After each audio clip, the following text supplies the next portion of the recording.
నీతోనే అన్ని పార్ట్ 18. నిధి స్పృహ కోల్పోయింది కూడా చూసుకోకుండా శివాని గురించి ఆలోచిస్తుంటాడు నిశాంత్. నిశాంత్ ఎక్కడ ఉన్నావు అన్న జానకి గారి మాటలకి స్పృహలోకి వచ్చి నిధిని చూస్తాడు. నిధి ఏమైందమ్మా అంటూ తన బుగ్గల్ని తట్టి లేపుతాడు.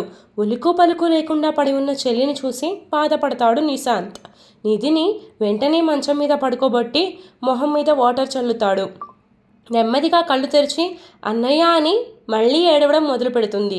ప్లీజ్ నిధి ఏడవకు, నువ్వేడుస్తుంటే నేను తట్టుకోలేకపోతున్నాను.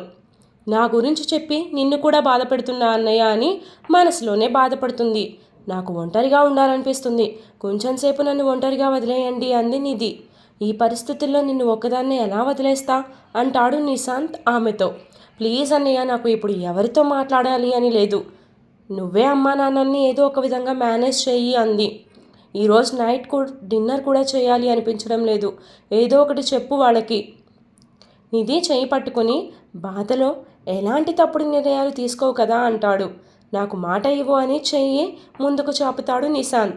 నిశాంత్ ఎందుకలా మాట్లాడుతున్నాడో అర్థం చేసుకొని అతని చేతిలో చేయి వేసి, అన్నయ్య నేను మరీ అంత పిరికిదాన్ని కాదు, మోసపోయానని ఒప్పుకుంటాను, అంత మాత్రానికి ప్రాణాలు తీసుకోవాలని మాత్రం ఆలోచించను. వాడెవడో గురించో నా ప్రాణాలు తీసుకుని నన్ను ప్రాణంగా ప్రేమిస్తున్న మిమ్మల్ని ఎందుకు బాధ పెడతాను? కమల్లను అవాయిడ్ చేస్తుంటే తట్టుకోలేకపోతున్నాను అంతే. 4 రోజులు పోతే నేను కూడా ఆ బాధల నుంచి బయటకు వచ్చేస్తాను అని చెప్పింది నిధి వాళ్ళ అన్నయ్యకి. నీ మీద నమ్మకంతో నిన్ను ఒంటరిగా వదిలి వెళ్తున్నాను, ఎలాంటి పిచ్చి పనులు చేయకు అంటూ తల నిమిరి బయటకు వెళ్తాడు. నిధి రూమ్ నుంచి బయటకు వస్తున్న కొడుకును చూసి, నీ చెల్లి గదిలో ఉన్నావా, నీ కోసం ఇల్లంతా వెతుకుతున్నా అంది జానకి. నిధికి ఎగ్జామ్స్ అంట, డిస్టర్బ్ చేయొద్దని చెప్పి పడుకుంది, మీరు కూడా దాన్ని లేపకండి అంటాడు. మరి డిన్నర్ ఎలారా అంది జానకి. ఏమో స్నాక్స్ ఐటమ్స్ తిందంట, వద్దని చెప్పింది. నిధిని డిస్టర్బ్ చేయకు అని చెప్పి తన రూమ్కి వెళ్ళిపోతాడు నిశాంత్. రూమ్కి వెళ్ళగానే తలుపు కడి పెట్టుకొని ఏడవడం మొదలు పెడతాడు. ఐఎమ్ సారీ శివాని, నీ విషయంలో నేను ఎంత పెద్ద తప్పు చేశానో ఇప్పుడే తెలిసింది. నువ్వు ప్రేమతో నా దగ్గరికి వస్తే నేను కోరికతో వచ్చావని చెప్పి నేను చాలా అవమానించాను. ఆడపిల్లమైన నువ్వే నీ సిగ్గును చంపుకొని నన్ను పెళ్లి చేసుకో అని అడిగితే నేను ఎంతో చీప్గా మాట్లాడి నిన్ను అవమానించాను. అందరితో పాటు నిన్ను కూడా పోల్చి నేను చాలా తప్పు చేశాను. ఇప్పటి వరకు నేను చేసిన తప్పులకి ఈరోజు ప్రాయశ్చిత్తం చేసుకుంటాను. అనకూడని మాటలు అని బాధ పెట్టాను. నువ్వు ఇన్ని రోజులు పడిన బాధకి ఈరోజు స్వస్తి చెప్తాను. ఇప్పుడే మీ అమ్మ నాన్నల కాళ్ళ వేళ్ళబడి నిన్ను పెళ్లి చేసుకుంటానని చెప్తాను. శివానీని చూడాలి అనిపించి వెంటనే తన గదిలో నుంచి బయటకు వెళ్తాడు నిశాంత్. సమయం చూసి ఈ టైంలో వెళ్ళడం మంచిది కాదేమో అని ఆలోచిస్తాడు. ఇప్పుడు వెళ్ళకపోతే నేను చాలా పెద్ద తప్పు చేసిన వాడిని అవుతాను. ఇప్పుడే వెళ్ళి వాళ్ళని క్షమాపణ అడగాలి అనుకుంటూ ఫాస్ట్గా కిందకు దిగుతాడు నిశాంత్. అప్పుడే లోపలికి వస్తున్న దివాకర్ గారు నిశాంత్ కంగారుని చూసి, ఏంటి కంగారుగా ఉన్నావని అడుగుతారు. మొహానికి పట్టిన చెమటలు తుడుచుకొని, ఏమీ లేదు డాడ్ అంటాడు నిశాంత్ దివాకర్తో. ఏం లేకుండానే చెమటలు పట్టాయా, ఇలా వచ్చి కూర్చో అంటారు. నీతో కొంచెం మాట్లాడాలి అంటాడు దివాకర్ నిశాంత్ని. నాకు ఒక అర్జెంట్ పని ఉంది, గంటలో వచ్చేస్తాను, తర్వాత మాట్లాడుకుందాం. అంత అర్జెంట్ పనేంటో చెప్పు అని సీరియస్గా అడుగుతాడు దివాకర్. అవన్నీ మీకు చెప్పేవి కాదు డాడీ, ముందు శివాని వాళ్ళ పేరెంట్స్ని ఒప్పిస్తే ఆ తర్వాత మీకు ఈ విషయం చెప్తాను అనుకుంటాడు మనసులోనే నిశాంత్. జానకి తన భర్తకి మంచినీళ్ళు తెచ్చి కొడుకుని చూసి, మీ నాన్న పొద్దున్నే చెప్పారురా నీతో మాట్లాడాలి అని, నేను మర్చిపోయా ఆ విషయం చెప్పడం అంటుంది జానకి. వాడికేదో అర్జెంట్ పని ఉందంట, వెళ్ళాలి అంటున్నాడు, అది ఏంటో చెప్పమని అడుగుతున్నా అన్నాడు దివాకర్ నిశాంత్ని. అమ్మో, ఇప్పుడే వీళ్ళకి చెబితే నన్ను చంపేస్తారు. ముందు నాన్న మాట్లాడాలి అనుకున్నారో వినాలి అనుకుంటాడు, తర్వాత ఆయన చేసుకుంటాను. ముందు మీరు దేని గురించి నాతో మాట్లాడాలి అనుకుంటున్నారో చెప్పండి డాడ్ అంటాడు. మన బెంగళూరు స్కూల్లో ఏవో అల్లర్లు జరుగుతున్నాయంట్రా, స్టూడెంట్స్ అందరూ క్లాస్కి వెళ్లకుండా రోజు ఏదో ఒక స్ట్రైక్ చేస్తూ స్కూల్ మీద దీక్ష చేస్తున్నారంట. ఈ విషయం నాకు తెలిస్తే నేను సీరియస్ అవుతానని ఇన్ని రోజులు నా దగ్గర దాచారంట. స్కూల్లో అల్లర్లు ఎప్పటి నుంచో జరుగుతున్నాయి డాడ్, దాదాపు వారం నుంచి జరుగుతున్నాయి అంట. ఇంకా లేట్ చేస్తే స్కూల్లో అల్లర్లు జరిగే విషయం మీడియాకి తెలిసిపోతుందేమోనని భయపడుతున్నారు అని చెప్తాడు. ఆ విషయం నా దాకా తీసుకురాకుండా సాల్వ్ చేద్దాం అనుకున్నారంట, కానీ వాళ్ళ వల్ల అవక నాకు కాల్ చేసి చెప్పారు అంటాడు దివాకర్ నిశాంత్తో. నిశాంత్, నువ్వు బెంగళూరు వెళ్ళి అక్కడ సమస్యలు తెలుసుకొని స్కూల్ వాతావరణం మొత్తం చేంజ్ చేసి ఎప్పట్లాగా ఉండేటట్టు చేయాలి అంటారు. రేపు మార్నింగే నువ్వు బెంగళూరు బయలుదేరాలి అని చెప్తారు. దాదాపు ఒక వారం రోజులైనా నువ్వు అక్కడ ఉండాల్సి వస్తుంది అని చెప్తారు. వారమా అని షాక్ అవుతాడు నిశాంత్. ఏం ఆలోచిస్తున్నావు నిశాంత్? ఏం లేదు డాడ్ అంటాడు. సరే, ఇప్పటికే లేట్ అయింది కదా, అందరం డిన్నర్ చేద్దాం రా అని పిలుస్తారు నిశాంత్ని. అందరూ డిన్నర్ చేసి ఎవరి రూమ్కి వాళ్ళు వెళ్తారు. నిశాంత్ తన రూమ్కి వచ్చి టైం చూస్తాడు. ఓ గాడ్, చాలా లేట్ అయింది. ఈ టైంలో వెళ్ళడం మంచిది కాదు. రేపు మార్నింగ్ లేచి శివాని వాళ్ళ ఇంటికి వెళ్ళి తనని పెళ్లి చేసుకుంటా అని చెప్పాలి. ఆ విషయం వాళ్ళకి చెప్పి ఒక వారం రోజులు టైం అడిగి బెంగళూరు వెళ్ళాలి అనుకున్నాడు నిశాంత్. ఆ నైట్ అంతా శివాని గురించి ఆలోచిస్తూ అలానే నిద్రపోతాడు. శివాని మ్యాగీ రిలేషన్ గురించి ఆలోచిస్తూ అలానే ఉండిపోతాడు శివ్. అన్నయ్య ఏం ఆలోచిస్తున్నాడో ఏంటో అని టెన్షన్గా గోళ్ళు కొరుక్కుంటూ అటు ఇటు తిరుగుతుంది సౌమ్య. శివ్ చాలాసేపు ఆలోచించుకుని సౌమ్యతో మాట్లాడడానికి బయటకు వస్తాడు. సౌమ్య ఇంకా నిద్రపోకుండా అటు ఇటు తిరగడం చూసి ఇంకా పడుకోలేదా అని అడుగుతాడు. లేదన్నయ్య, నువ్వేం డిసిషన్ తీసుకున్నావో అని ఆలోచిస్తున్నా అంది. నువ్వు చెప్పిందే నిజమనిపిస్తుంది నాకు. నేను మ్యాగీని ఎంత బాగా చూసుకున్నా సరే, తను నిన్ను మిస్ అవుతూనే ఉంది. నిన్ను మిస్ అవుతూనే శివానికి దగ్గర అవుతుంది. మ్యాగీకి ఖచ్చితంగా ఒక అమ్మ కావాలి అని నాకు అర్థమవుతుంది అన్నాడు శివ్. శివాని నా కూతుర్ని ఎలా చూసుకుంటుందో నేను కళ్ళారా చూశాను. తను నాకు భార్యగా ఎలా ఉంటుందో తెలియదు, కానీ నా కూతురికి మాత్రం మంచి తల్లి అవుతుంది. శివ్ అలా పాజిటివ్గా మాట్లాడుతుంటే సౌమ్యలో ఆశలు రేగుతూ ఉంటాయి. చూస్తుంటే అన్నయ్య పెళ్లికి ఒప్పుకున్నట్టు ఉన్నాడు అనుకుంది సౌమ్య. శివాని ఒప్పుకుంటే తనని పెళ్లి చేసుకోవడానికి నాకు ఎటువంటి అభ్యంతరం లేదు అని చెబుతాడు శివ్ తనకి. అన్నయ్య నిజంగానే అంటూ హ్యాపీగా వచ్చి శివ్ని హక్ చేసుకుంటుంది సౌమ్య. చెల్లి సంతోషాన్ని చూసి శివ్ కూడా నవ్వుతాడు. శివన్నయ్య, నాకు చాలా హ్యాపీగా ఉంది నువ్వు పెళ్లికి ఒప్పుకున్నందుకు అని చెప్తుంది సౌమ్య. కానీ సౌమ్య అంటూ నిట్టూరుస్తాడు శివ్. తనని పెళ్ళైతే చేసుకుంటాను, కానీ భర్తగా ఆమెకు దగ్గర అవుతానో లేదో నాకు తెలియదు అని చెప్తాడు. అన్నయ్య, శివాని గారి గురించి నాకు తెలుసు. ఖచ్చితంగా ఆమె నిన్ను అర్థం చేసుకుంటుంది. నిన్ను పెళ్లి చేసుకోగానే మన మ్యాగీకి ఖచ్చితంగా తల్లిలా దగ్గర అవుతుంది. ఇంకా నీకు భార్యగా అంటావా? కొంచెం టైం పట్టొచ్చు, కానీ ఎండ్ ఆఫ్ ది డే మీ ఇద్దరూ మంచిగా భార్యాభర్తల్లా ఉంటారని నాకు నమ్మకం ఉంది. రేపే వెళ్ళి నేను శివాని వాళ్ళ అమ్మా నాన్నని అడిగి తెలుసుకుంటా. శివానీని నీకు ఇచ్చి పెళ్లి చేయడం ఇష్టమో కాదో అని చెప్పింది సౌమ్య శివ్కి. శివ్ శివానీతో పెళ్లికి ఒప్పుకునేసరికి సౌమ్య ఆనందం ఆగటం లేదు. ఎప్పుడు తెల్లవారుతుందా, ఎప్పుడు వెళ్ళి శివాని వాళ్ళ అమ్మతో తన అన్నయ్య పెళ్లి గురించి మాట్లాడాలా అని ఎదురు చూస్తూ ఉంటుంది. ఇంకా పడుకో సౌమ్య, ఎంతసేపని ఇలానే ఉంటావు అన్నాడు శివ్. రేపొద్దున ఆంటీ వాళ్ళతో మీ పెళ్లి విషయం మాట్లాడే వరకు నాకు నిద్ర పట్టదు అంది శివ్తో.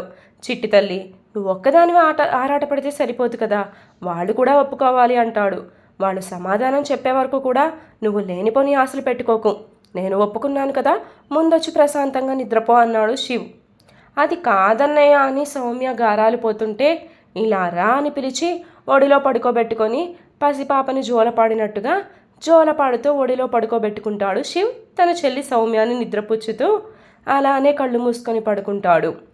తెల్లవారుజామున నిద్రలేచి వాళ్ళ అన్నయ్యని కరెక్ట్గా బెడ్ మీద సెట్ చేసి శివాని వాళ్ళ ఇంటికి వెళ్ళడానికి రెడీ అవుతుంది సౌమ్య. ఖచ్చితంగా వాళ్ళు చాలా ఆలోచిస్తారు. అన్నయ్య నీకు శివాని వదిన్ని ఇచ్చి పెళ్లి చేయడానికి. వాళ్ళ ఆలోచనలన్నీ తారుమారు చేసి ఎలా అయినా నీకు తనని ఇచ్చేలాగా చేయాలి. అలా చేయాలి అంటే నేను ఇప్పుడే వెళ్ళి వాళ్ళ మైండ్లో నీ గురించి బాగా ఎక్కించాలి అనుకుంటూ ఫాస్ట్గా రెడీ అయ్యి శివాని వాళ్ళ ఇంటికి స్టార్ట్ అవుతుంది సౌమ్య. మ్యాగీకి మామ్ అవ్వచ్చు అని చెప్పి సౌమ్య అన్న మాటలే గుర్తొస్తుంటే అసలు ఏం జరిగిందో అని శాంతిని అడిగి తెలుసుకుంటుంది శివాని. సౌమ్య శివానీని తన అన్నయ్యకి ఇవ్వమని అడగడం చెప్తుంది శాంతి. అది విన్న శివాని ఏం మాట్లాడకుండా తన గదిలోకి వెళ్ళిపోతుంది. ఆ రాత్రి ముగ్గురి కూడా ఆ విషయం గురించి ఆలోచించరు. భోజనం చేసి ఎవరి మా నాన్న వాళ్ళు పడుకుంటారు. తెల్లవారుజామున పేపర్ చేతిలో పట్టుకొని దాన్ని చదవకుండా ఎటో ఆలోచిస్తూ కూర్చున్నాడు సోమయ్య. సోమయ్య గారిని కదుపుతుంది శాంతి. ఏంటో చెప్పు అంటాడు పేపర్ చూస్తూ. రాత్రి ఆ అమ్మాయి చెప్పిన దాని గురించి ఏమనుకుంటున్నారు అంది. అమ్మాయి చిన్నపిల్ల, తనకు ఏదో తెలియక మాట్లాడి ఉంటుంది. ఇంకా దాని గురించి ఆలోచించకు శాంతి అంటాడు సోమయ్య. ఆ పిల్ల ఏమీ చిన్నపిల్ల కాదు, తనకి పెళ్ళి పిల్లలు కూడా ఉన్నారు అంట. ఆ అమ్మాయి వాళ్ళ అన్నయ్యకి ఒక తోడు కావాలి అని మన శివానీని అడిగింది. అయితే ఏమంటావు శాంతి? ఆల్రెడీ పెళ్ళయి ఒక కూతురు ఉన్న వాళ్ళకి శివానీని ఇద్దామంటావా అని కోపంగా చూస్తాడు సోమయ్య. 40 ఏళ్ల ముసలోడికి ఇచ్చే కన్నా ఒక పాప ఉన్న వయసు ఉన్న వ్యక్తికి ఇవ్వడం మంచిదని నా ఉద్దేశం అంది శాంతి. మీరే చూశారుగా మన శివాని ఆ పాప ఎంతలా కలిసిపోయారో. కడుపున పుట్టకపోయినా కానీ ఆ పాపని ఎంతో ప్రేమతో చూస్తుంది మన కూతురు. శివ్కి శివానీకి ఈడు జోడు చాలా బాగుంటుంది. వాళ్ళిద్దరికీ వయసు కూడా 5-10 తేడా ఉంటుంది అంతే. మీరు తీసుకొచ్చిన 40 ఏళ్ల ముసలోడు కన్నా శివబాబు 1000 రెట్లు నయం. ఫ్యామిలీ కూడా చూడడానికి చాలా డీసెంట్గా కనిపిస్తుంది. అంతేకాదు ఊరిలో సంబంధం మనం ఎక్కడెక్కడికో పంపించి అది ఎలా ఉందో అని బెంగ పెట్టుకునే కన్నా ఈ బాబుకి శివానీని ఇవ్వడం మంచిది అనుకుంటున్నా. మీరు కూడా బాగా ఆలోచించుకోండి అంటుంది శాంతి సోమయ్యతో. శాంతి చెప్పిన మాటలు మైండ్లోకి బాగా వెళ్తాయి సోమయ్యకి. ఎక్కడికో పంపించి దాని గురించి బాధపడే కన్నా ఊరిలో ఉన్న సంబంధం ఇచ్చుకోవడం మంచిది అనుకుంటాడు సోమయ్య కూడా. శివాని ఏం చేస్తుందో చూద్దామని తన గదిలోకి వెళ్తుంది శాంతి. చాలా డిస్టర్బ్గా పడుకొని ఉంటుంది శివాని. హాయిగా పడుకో తల్లి, ఎక్కడ 40 ఏళ్ల మనిషికి ఇచ్చి నిన్ను పెళ్లి చేయాల్సి వస్తుందో అని బాధపడ్డాను. దేవుడు నీ అందు ఉన్నాడు కాబట్టే నీకు మంచి సంబంధం దొరికింది అనుకుంది శాంతి మనసులో. శివాని అంటూ ఆమెను లేపుతుంది. అమ్మా అంటూ కళ్ళు తెరిచి చూస్తుంది శాంతిని. ఏంటమ్మా కళ్ళు ఎర్రగా ఉన్నాయి, రాత్రి నుంచి నిద్రపోలేదా అని అడిగింది శాంతి. లేదు, 1 గంట అవుతుంది నాకు నిద్ర పట్టి అంది శివాని. అంతలా ఆలోచిస్తూ ఎందుకు ఉన్నావు రాత్రంతా? అమ్మా నీకు తెలిసి కూడా అడుగుతావేంటి అని అడిగింది శివాని. మ్యాగీ వాళ్ళ అత్తయ్య మిమ్మల్ని అలా అడుగుతుందని నేను అస్సలు అనుకోలేదు అని చెప్పింది శివాని. ఆ అమ్మాయికి కూడా మొదట ఆ ఉద్దేశం ఉన్నట్టు లేదు. తన మేనకోడలు నీతో క్లోజ్గా ఉండడం చూసిన తరువాత దాని గురించి ఆలోచించి ఆ అమ్మాయి అయినా ఇప్పుడు మ్యాగీ ఇవాళ అత్తయ్య గురించి ఎందుకు కానీ ఇప్పుడు మ్యాగీ వాళ్ళ అత్తయ్య గురించి ఎందుకు కానీ నీ ఉద్దేశం ఏమిటో చెప్పు అంది. ఆంటీ అంటూ సౌమ్య లోపలికి వచ్చి పిలుస్తుంది. ఏంటి పొద్దున్నే వచ్చేసిందా ఈ అమ్మాయి అని శాంతి హాల్లోకి వస్తుంది. సోమయ్య గారు పేపర్ పక్కన పెట్టి కూర్చో అమ్మా అంటారు సౌమ్యని. ఏమీ అనుకోకండి, ఇంత పొద్దున్నే వచ్చా అని. వచ్చాక ఇంకేమంటాములే అని నవ్వింది శాంతి. ఆమె ఉద్దేశం అర్థం అవ్వక ఒక వెర్రి నవ్వు నవ్వుతుంది సౌమ్య. శాంతి అమ్మాయికి మంచినీళ్ళు తీసుకొనిరా అని ఆమెని కిచెన్లోకి పంపుతాడు సోమయ్య. సోమయ్య గారి ఉద్దేశం తెలుసుకుందామని తలుపు చాటున ఉండి వాళ్ళ మాటలు అన్నీ వింటూ ఉంటుంది శివాని. అంకుల్ రాత్రి నేను చెప్పిన విషయం ఏం ఆలోచించారు అని అడిగింది సౌమ్య. మీ వదిన చనిపోయి ఇన్ని రోజులు అయినా మీ అన్నయ్య ఎందుకు పెళ్లి చేసుకోలేదు అని అడుగుతాడు సోమయ్య. ఎన్నిసార్లు చెప్పినా మా అన్నయ్య వినలేదు అంకుల్. మ్యాగీని నేను ఒక్కడినే చూసుకుంటా అని చెప్తాడు. కానీ మ్యాగీకి ఈ వయసులో తల్లి అవసరం ఉంది. శివానీ గారు అయితే కరెక్ట్ అనిపించి నేను మిమ్మల్ని అడిగాను. అంటే మీరు పాప కోసం ఆలోచించి మా శివానీని అడిగారా అని అడుగుతాడు సౌమయ్యని. నిజం చెప్పాలి అంటే పాప వంక పెట్టి అడిగా అని చెప్పొచ్చు అంటుంది సౌమ్య. అన్నయ్యకి వైఫ్ ఉండాలి, తను పాపకి మంచి తల్లి అవ్వాలని నా కోరిక. ప్రస్తుతానికి ఇద్దరు పాప కోసం పెళ్లి చేసుకున్న ఫ్యూచర్లో ఇద్దరు మంచి భార్యాభర్తలు అవుతారన్న నమ్మకం నాకు ఉంది అంకుల్ అంది సౌమ్య. శాంతి మంచినీళ్ళ గ్లాస్తో బయటకు వచ్చి ఆ మాటలు అన్నీ వింటుంది.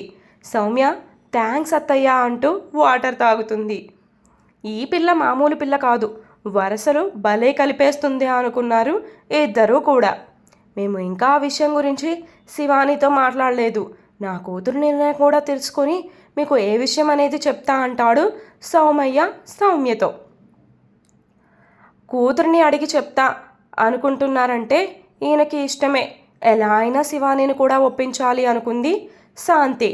అలానే అంకుల్, శివానీ గారితో మాట్లాడిన తర్వాత ఏ విషయం అనేది మాకు చెప్పండి అంటుంది. అలానే చెప్తామంటాడు సౌమ్య. నేను సాయంత్రం మళ్ళీ వస్తా అని లేస్తుంది సౌమ్య. అయ్యో, మళ్ళీ నువ్వు రావాల్సిన అవసరం లేదు, మేమే ఫోన్ చేస్తాం. పర్లేదు అంకుల్, అన్నయ్య కోసం ఎంత కష్టమైనా పడతాను అంది సౌమ్య. ఇంకా నేను వెళ్తా, శివానీ గారిని అడిగాని చెప్పండి అంది. సౌమ్య వెళ్ళగానే డోర్ లాక్ చేసి సోమయ్య గారి దగ్గరకు వస్తుంది శాంతి. చూసారా ఆ అమ్మాయికి తన అన్నయ్య మీద ఎంత ప్రేమో. మేనకోడలు అన్నయ్య సంతోషం కోసం పరితపించిపోతుంది.